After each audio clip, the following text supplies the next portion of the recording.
Welcome to the tutorial Positioning the Scene Components. So part of scene setup is positioning your various drawing elements in the camera view. So we're going to primarily do this using the advanced animation tools as well as the transform tool.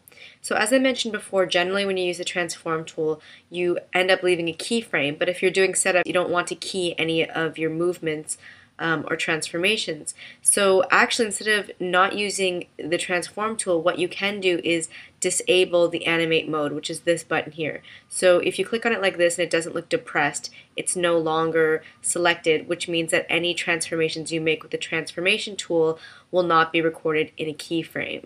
So there are several ways to select elements in your scene, the first being with the transform tool in the camera view.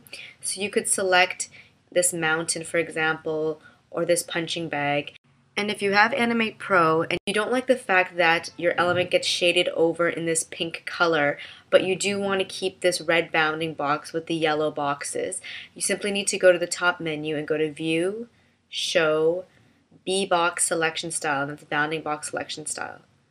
So if you click off and then click the punching bag again, you'll notice that it keeps its original color, but the bounding box is still there.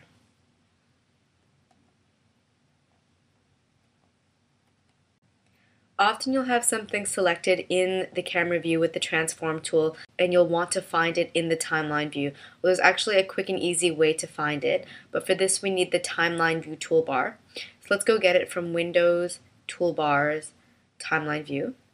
And the button I'm talking about is this, the Center on Selection button. So if you click on it, your element, which is highlighted, although sometimes you can't find this highlighted item in a big stack of various elements, will be highlighted and brought into view. So not always the top, but somewhere closer to view. For example, with the mountain, if I do the same thing, it's highlighted and then brought somewhere in this region for us to see. You can also do this in the network view. Let me just expand this.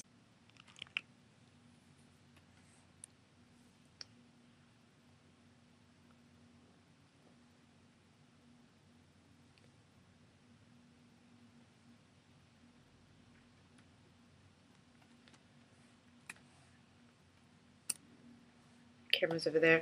So we can do this also by using the keyboard shortcut. Actually, I have to go back and select an element. You have to select somewhere in the network view here, and then use the keyboard shortcut O to center on your selection. And I believe for the timeline that's Shift O. So the punching bag is here in the center. The next thing I'd like to talk to you about is the tool properties for the transform tool. And as you can see, it shares the same place as the select tool.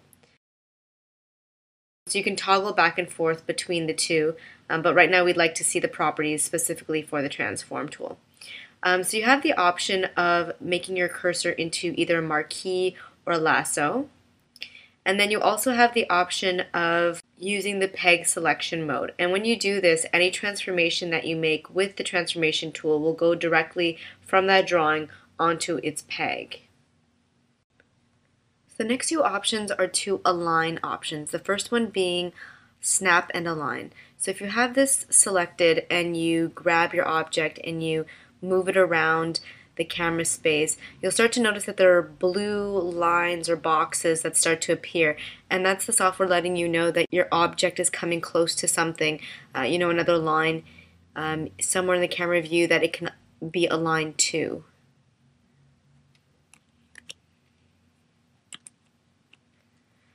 And the second align button is the snap to grid, and of course you need a grid for this in order for this to work. So let's go to View, Grid, View, Grid, Show Grid. Oh, it's already shown. There we go. And then if you grab the same object and you start to pull and drag it, you'll feel that it's being pushed and pulled along small increments, and those, of course, are the increments of the grid. The next feature in the Tool Properties panel is the Hide Manipular Controls. And that's sort of the opposite of what we saw before with the show B-Box selection.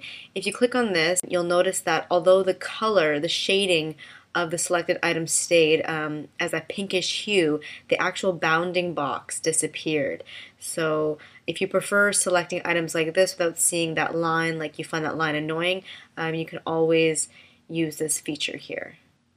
So the next two items we have are the flip horizontal and flip vertical. So the flip horizontal uses the pivot point as the axis for where it will flip from. So, and that's the same for the flip vertical. So it's almost as if there's like a dotted line running across from where the pivot is along the object. And that also goes for the rotate 90 degrees and rotate 90 degrees counterclockwise. It's really rotating around this pivot point. The options here at the bottom are to do with scale, offset, and rotation. So this is a scale, and by default it's unlocked, so you can actually scale and skew unproportionally. Or if you want to scale proportionally, you can always turn on that lock. If you want to change the offset position, so the position of where this object is in the camera view, you can use these arrows for the X value and the Y value. And lastly, you can enter a value for the rotation, and once again it's rotating around the pivot point. And then, like I said, I was returning everything to its proper value as I was going along, but you can always reset everything by going to animation, reset, or reset all. And in fact, also if you perform a transformation like this, if we go to the punching bag, you can also right click in the timeline and say clear all values, and that also resets that rotation that was made. So the next thing I want to talk about is locking layers in the timeline view. So the most obvious and easiest way to lock a layer is by clicking on this lock right here on the side, and the title of that layer also goes red, which is maybe a clear indication that this layer is locked. And this is good for when you're trying to select things in the camera view. So you can see everything but the punching bag was selected, because the punching bag is not pink and everything else is, and everything just got moved except for the punching bag. And you can also do this by making multiple selections by selecting and shift clicking and clicking on the lock button. So I only clicked one lock button, but because these were all selected, it locked a bunch together, and that's the same for the unlock. Then from the menu at the top, so say I have this selected, you can also do multiple selections by going to animation, lock, and so here was the lock and unlock, what I showed you with just clicking on the actual lock icon, but you can also do lock all, which locked everything in my timeline. So you actually didn't really need to make a selection there. But it does have to be enabled. So as you may realize, the text layer is not enabled. The one layer that was not enabled, it didn't really get affected one way or the other. And then you can do the opposite. You can go animation, lock, unlock all. So it unlocked everything all at once. And the last one is if you select, let's say, these two layers, then you can go animation, lock, lock all others. So it locks everything that isn't selected, and it actually did work for the text layer, even though it wasn't enabled, as you see there. So I'll do it one more time, lock, unlock all. So before I go on to show you how you can reposition your drawing element, otherwise known as the punching bag in this case, I'm just going to move its drawing pivot to, let's say, around here, where it would swing from. So if you select the transform tool and you select your punching bag, you can move it in 4 ways. You can pan, which means you drag it across. You can rotate, grabbing one of the corners, and you can see that the cursor turns into 2 curved arrows. And of course, once again, it's rotating from the pivot point. You can scale. If you want to scale proportionally, you can grab the corner here. You'll see that your cursor turns into a diagonal double-headed arrow. And if you hold on the shift key, you'll scale proportionally. If you scale without the shift key, you can scale unproportionally and do sort of like a squash and stretch. And lastly, you can skew, and you skew by grabbing onto the segment between two of the yellow boxes and then sort of pulling it or pushing it up and down like that to skew. So one thing that you can do with the transform tool is that you can temporarily reposition its pivot point. This is probably a good place for the permanent pivot point, but let's say, for example, we want to rotate it from this corner here, where with the transform tool you can grab the pivot point, pull it down to this corner, or let's even say over here, so that this is our new center of rotation like that. And that's for like temporary movements. So for this instant, just to make this one movement, we wanted our pivot point here, but we can see that our permanent pivot point is still visible as a ghost where it was before, and that's right here in sort of this chain area at the top of the punching bag. And if you click off the punching bag and then click back onto it, you'll see that the pivot has repositioned itself. So it keeps that transformation, it keeps the rotation from where the pivot point was, but it'll always snap back to its original position the moment you deselect the object. So now I'm going to show you how to reposition your drawing using the 4 transformation tools from the Advanced Animation toolbar. I just realized this is taking up a lot of space, so I'll move this up here just so we have a bit more space in the camera view. So we have exactly the same 4 functions that we did with the transform tool, but sort of broken into 4 separate buttons. So we have the panning button, we have the rotation, we have the scale, and the skew. This time, however, when you use these tools, you have the option of actually changing the pivot point permanently. So I'll show you what they do without changing the pivot point. So we have that. You know, these ones are kind of neat because you get that sort of indicator of where you're rotating from.